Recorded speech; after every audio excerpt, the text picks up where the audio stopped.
Salut, salut, salut. Oui, oui, oui, oui, oui, oui, oui, oui. 学法语就看 We Are No。 Salut, salut. Comment ça va? J'ai régulièrement beaucoup d'étudiants qui me demandent des conseils pour réussir le DELF B2, donc j'ai décidé de faire une petite vidéo pour vous donner des conseils généraux et réussir le DELF B2. Allons-y, c'est parti mon kiki. Premier conseil, il faut avoir un niveau B2 pour passer le DELF B2. Ça peut paraître idiot, mais c'est très logique. Beaucoup d'étudiants tentent leur chance, essaient de passer le DELF B2 sans avoir le niveau. En faisant cela, vous avez de grandes chances d'échouer. Le DELF, c'est fait pour valider des compétences, donc avant de valider des compétences, il faut logiquement les obtenir. Si vous n'avez pas atteint le niveau B2, je vous conseille vivement de travailler, d'atteindre le niveau B2 et ensuite de passer l'examen. La question que se posent beaucoup d'étudiants, c'est quel niveau est-ce que j'ai? Sur le site de TV5 Monde, vous pouvez par exemple passer le TCF en condition d'examen. Ça vous donnera votre niveau de français, ça vous donne une petite indication.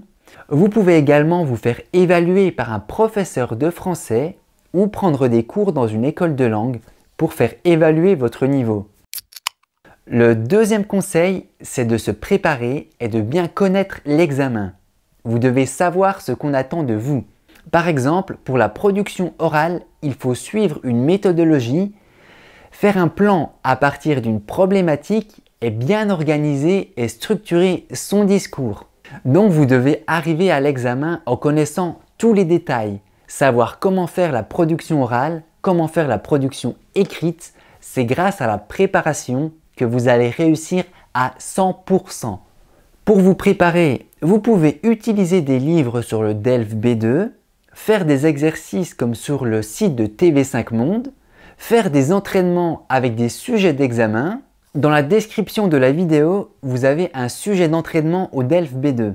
Pour la production orale et la production écrite, le top du top, c'est de travailler avec un professeur pour qu'il vous corrige et qu'il vous entraîne. Troisième conseil, il faut travailler les 4 compétences. Ne faites pas l'erreur de vous focaliser uniquement sur vos points forts en croyant que ça va suffire. Si vous avez une très mauvaise note dans une des 4 parties, vous devrez avoir des bonnes notes dans les 3 autres parties. Et c'est dangereux car vous n'aurez plus le droit à l'erreur. Donc faites attention à bien booster vos 4 compétences et surtout vos points faibles. La compréhension orale du DELF B2 est souvent difficile. Pourquoi? Parce qu'on considère qu'au niveau B2, vous devez comprendre une conversation dans un environnement bruyant, donc l'enregistrement sonore de l'examen est souvent de mauvaise qualité, c'est volontaire. Quatrième conseil, il faut s'intéresser au sujet du DELF B2. Dans les 4 épreuves, ce sont des sujets d'actualité ou de société. Je vous mets les thèmes les plus fréquents du DELF B2. C'est par exemple le travail, la santé, l'environnement, l'égalité homme-femme, Internet et les nouvelles technologies.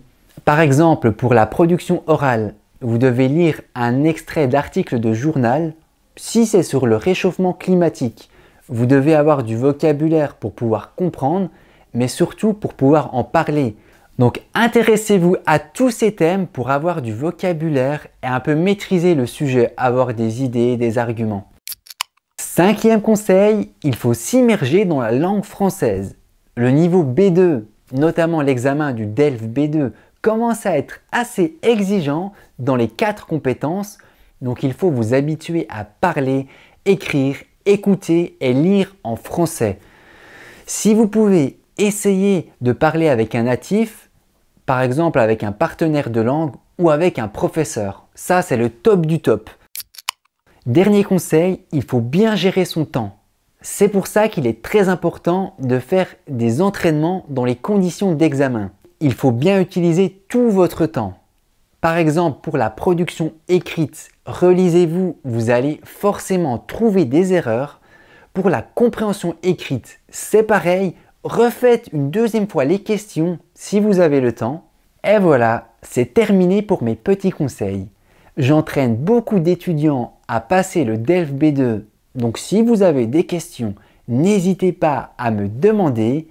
Si vous passez bientôt l'examen, je vous dis bon courage, jiayo, à bientôt, 下次见